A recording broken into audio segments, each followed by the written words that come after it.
Mortal Shell is a stripped down version of Dark Souls. But does it make it bad? In some ways. You play as a husk that can possess different shells which have different stats related to them. Like one would be more resilient and have more health, while another would have more stamina, so you can dash around a lot more.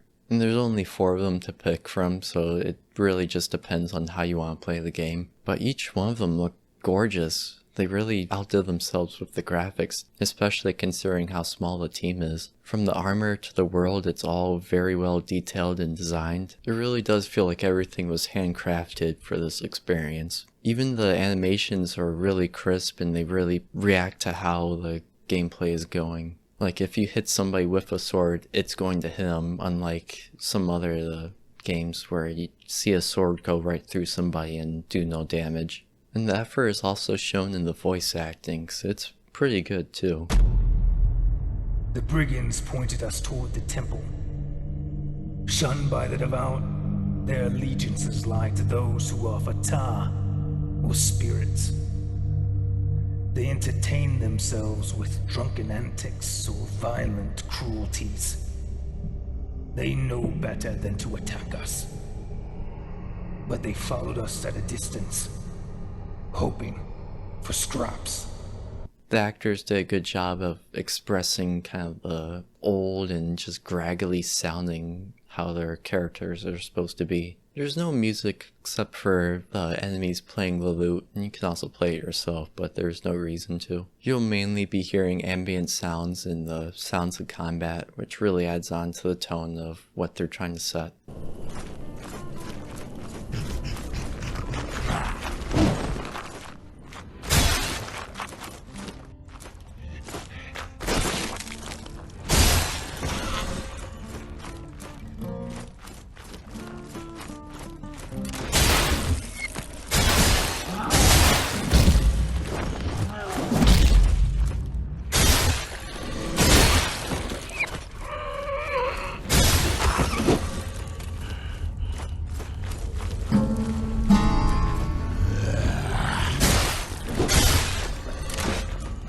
The sounds of the enemies too really make them sound menacing, especially the one with the hammer. You just see him walk in, you know he's gonna be a tough fight. You just know he's gonna be the guy that's gonna steal your girl one day.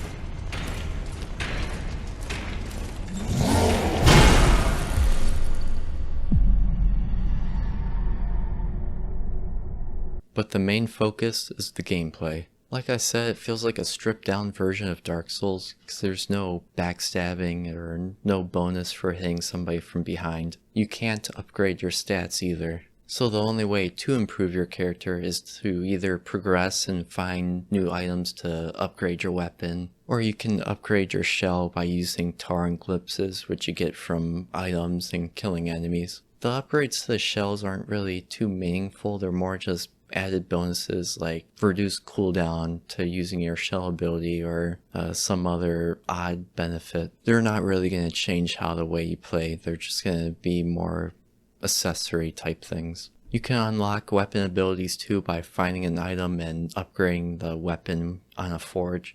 And they're kind of overpowered too, because you get invincible frames while you're using it, and sometimes you can deal damage while using it, so it kind of makes the game a bit more easier. Speaking of which, the game isn't too easy and it's not too hard, it's about in the middle. But I can see if you're new to this type of game or not experienced with it, you might have a harder time. And that's due to not being able to farm up and upgrade your stats or anything like that. Plus the game has this weird thing where your healing items are limited because you have to search for them, but they do replenish after a certain amount of time. But once you use all of them up, there's no way of getting them again unless you kind of wait for that cooldown and just gather more of them. And the paths you have to take are straightforward, so it's either backtrack and use up a lot of time trying to gather things, or just try and wing it the best you can and hope for the best. You also don't know what an item does until you actually use it, so it's a neat mechanic of discovering how the world works. But going back to the stats, since they're non-existent, you kind of do have to stick with the weapon and path that you're progressing on,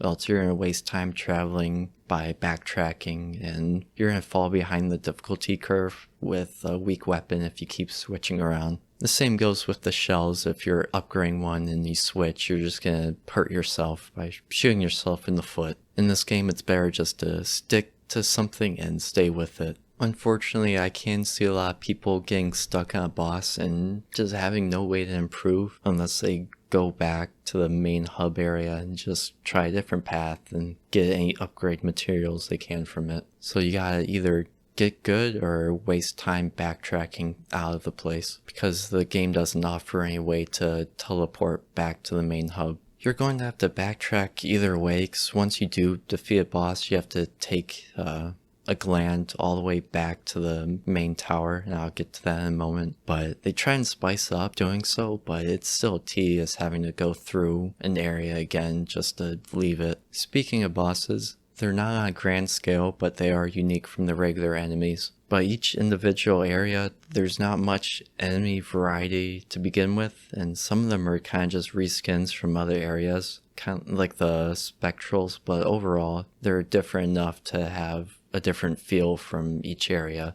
And the only way to get new weapons is to defeat an optional boss, and there's no way to change out how your shell's armor is. It's just set, so you pretty much pick a shell and stay with it. And you can't just quickly switch out of different shells and weapons until you find an item that allows you to. Like with weapons, you have cloths that you can find that you can easily switch to a different weapon, or for the shells, there's effigies you can find or buy, which allows you to switch between them. And with the shells, the game has a unique mechanic where you can kind of harden yourself to block an attack, and it's the only way to actually block. There's also parrying, and you'd get that from the main story guy, and that thing's actually kind of overpowered because you can parry and heal yourself back, so it does make the game a bit more trivial if you know how to use it well. The shell also gives you an extra life, so if you get killed once, you get knocked out of your shell and you have a chance to get back in it, but if you're hit during that time period, then you're done for. Or if you die again while in the shell, then it's game over and you have to restart from the last checkpoint. You can also harden while doing an action, say like rolling, or you're about to do an attack, or you can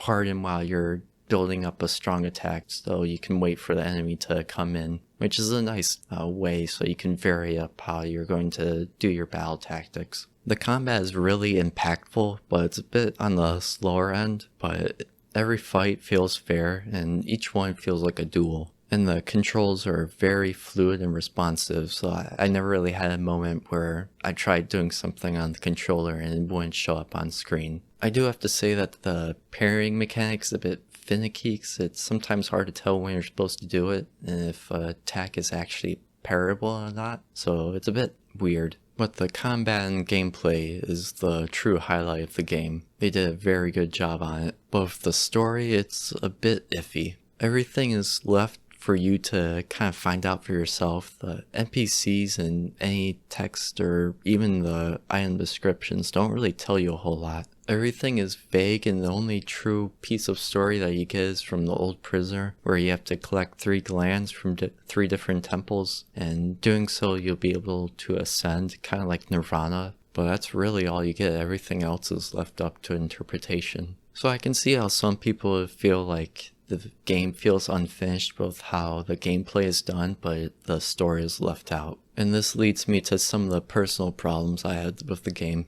The openness of the world is nice, and it's seamless traveling from one place to another, but in the main area that you're going to be spending trying to go from one temple area to the other, it really feels too convoluted with all these different branching paths. So it's easy to get lost, and that's not good considering how much backtracking you're going to be doing. It only makes it more tedious. And that convoluted map design actually made me skip the whole like main hub area. So I actually ended up going to a temple first, and I made it all the way to the boss, and I really felt that I was underdeveloped and felt something was wrong. So throughout the whole time I was doing that, it felt like the game had no purpose. It felt like a gameplay demo more than anything. I was practically speedrunning the game without knowing it. And I didn't find this out until I ended up looking online of other people playing it and saw that they're talking to all these different NPCs, and they had that parry mechanic which you only get from the old prisoner. So it made me go back and realize that I just skipped the whole main part of the game which gives the story, which makes me see other people falling into the same problem that I did. And honestly, because of how much backtracking and traveling you're going to be doing, there's not really much of a reason to fight anything. Because of item scarcity, you'd rather save up the items you find for the boss, especially healing items, since you're going to have to wait for the cooldown to reset to pick them up again. And the tar you get from enemies doesn't really add on to much development, except for, say, buying an item from a shop or upgrading your shell, either of which don't really add on to much. Plus you can still find a bunch of items that give tar and the glimpses that you need to upgrade. Same thing with any upgrade materials. And you can only get those from moving forward, so there's not much incentive to actually fight and more incentive just to run by and collect everything that you can. And the game's only about 10 hours on average, but the whole traveling between areas really takes up a bulk of it. So I bet if you remove that, the game would only probably be 6 hours or so of actually doing anything. But I will say that the game is well made, because the only technical problem I had was a boss that kept ice skating around me, and it got stuck in that loop. I'm not sure what happened. There is a New Game Plus mode, but it's the same thing, just with higher numbers. It doesn't really add anything much new to it. So overall, if you like Souls-like games, you'd probably like this one just for the combat. But you won't find the same type of lore that you would find in other games. This one just feels way too vague for its own good. Maybe if they toned it down a bit and gave like a little bit of breadcrumbs of what's actually happening, instead of just being this whole big vague thing that you really have to study to find out what's going on. But it's still enjoyable because the gameplay and sound make up for it. And let's be honest, the average person isn't going to be playing Souls-like games just for the story. I would say it's worth your time, and you'll be supporting a small studio too. The price isn't high either, so it's not gonna feel like a sunk cost, like man, I paid like $60 just for a 10-hour game. You do get your money's worth from buying it. And that's about it. See ya.